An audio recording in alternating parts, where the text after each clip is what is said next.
Last session began at a dead run.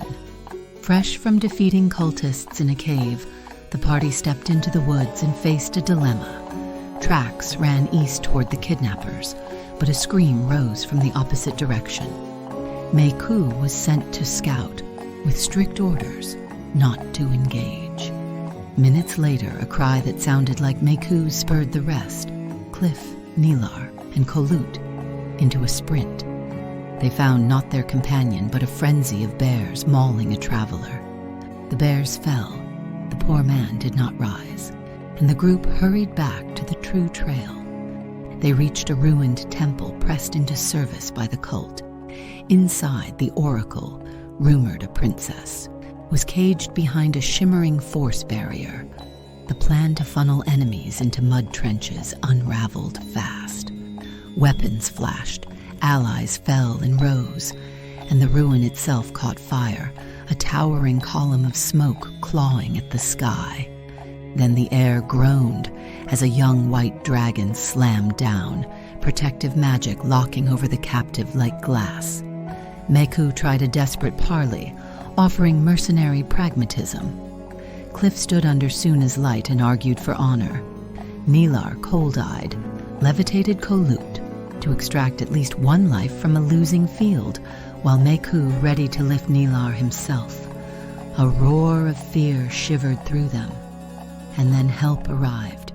2 winged figures vaulted the tree line, loosing crackling bolts of force and diving into melee.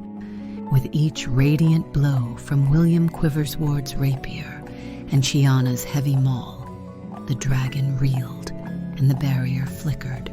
Breath and tail slammed back. Steel answered. Finally, the shield fell.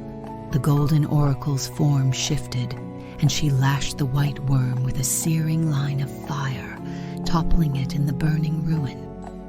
The aftermath was quiet, tender, and hard. William and Chiana introduced themselves, paladins who'd followed the smoke of the accidental bonfire and the rumors of a missing oracle.